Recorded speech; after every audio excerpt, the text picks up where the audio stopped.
on this show and other places about the importance of becoming a license. Like there, at some point down the road, Yep.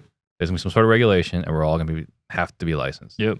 I guess the first question is, what is your opinion on that? 1000% agree. Now, I like to get up on the pedestal and say, like, go get licensed.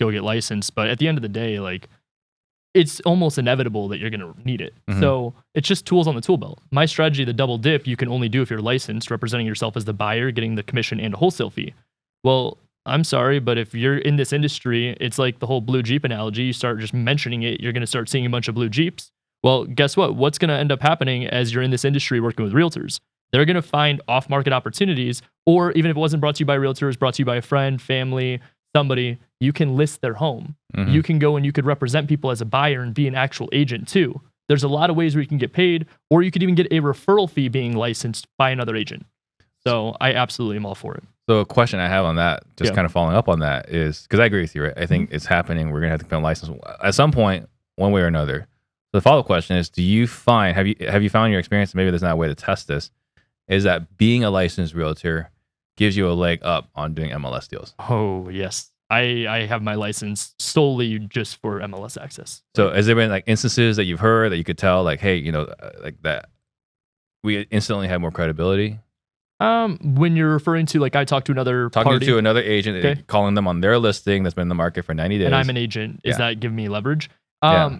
So I lead investor first, agent second, and I Mhm. make sure the agent part's brought up just as a disclosure. But I don't care about that part as much as I want them to know that I'm an investor. The reason Yeah. being is that, like, if I come in as a buyer, their ears perk up. If I come in as an agent, it's not as appealing because their first thought is, okay, they're going to represent, I might get 5 offers. What's going to be better than this person, than that person? Or if I come in as an investor first, maybe it is me losing the commission, but they're more open to it. By the Right. time I go with that approach first, when I get to the part of representation, they don't care. They don't Yeah. care if I'm licensed or not, as long as it's disclosed properly and our broker's okay with it. Yeah. So.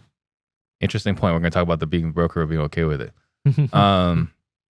So what questions am I not asking in regards to MLS deals that you're commonly getting? What filters? That's a very common question is, well, okay, first off, there's the limiting belief there's no deals out there. The second part, that is a very common limiting belief, and Uh-huh. I think a reasonable one. But Yeah. you're obviously the counter example Yeah. proving that that's I mean, mistaken. you see our numbers. I absolutely see your numbers. I get to see the HUDs every month. Yep. Yeah. The filters thing, I think, is one of the biggest questions. I think it's more of just how do I find these deals? Mhm. So while I mentioned briefly like the 72 sold example of like, okay, well, if it doesn't sell in 3 days, then what? It's a pressure point. Yeah. So it's the same thing. You're looking for pressure and motivation, which I would argue is probably very similar to direct to seller. But the only difference now is what are some motivating factors on the MLS? Mhm. In a market like this, while we just talked about low inventory, I think the biggest one is days on market.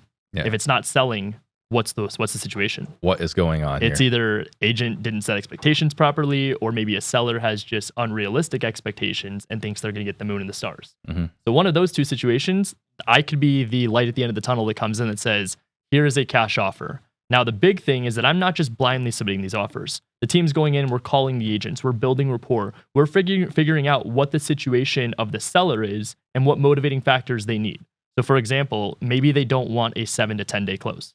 Maybe they want 30 to 40 days. Right now, a very common thing is that people want leasebacks, or they just want to be able to stay in the property. Mhm. So if they're able to stay in the property and we could do that for a month at no cost and our end buyer's okay with it, that could be an offer that we put together that we now know what the seller's looking for, as opposed to just blindly submitting an offer. Yeah. So you don't really get that without the personal touch. Another motivating factor, it's as simple as this. There is pre-foreclosure, there is probate. There are some MLSs out here, for example, that have a category fix up needs repairs. Mhm. That is asking for you to put that as a category and go to town. Yeah. So those are 3 other key factors. Now you factor in days on market. Now you factor in, okay, what about delta? By delta, I mean, okay, is there a certain percentage of the property dropping in value? So like if they're listed at 400,000 and they dropped it down to 300,000, our delta on our calculators would show, or on our spreadsheets would show that that property just dropped. Mhm. So if they dropped 100,000, they either probably got a house under contract and they need to sell theirs because it's contingent, Mhm. or there's some kind of stress point where they need to sell that property ASAP, which is why they dropped it. Yeah. So One thing I like is that you mentioned that you call the other agent and try to figure out what they're looking for. For sure. And that's just very much like I get so many emails of blind offers and like, I don't know who you are. I don't know if you're real.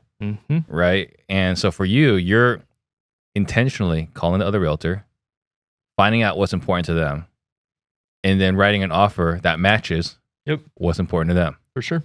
And man, one easier way to get an offer accepted. Absolutely. And don't get me wrong, I mean, I'll play the devil's advocate. There's a lot of offers we just blindly submit, but let's make it very clear they're for iBuyers and hedge funds. They're numbers where if we're coming in pretty close to list with cash and it's been sitting, I don't need to build too much rapport in that conversation. Just go quantity. Right.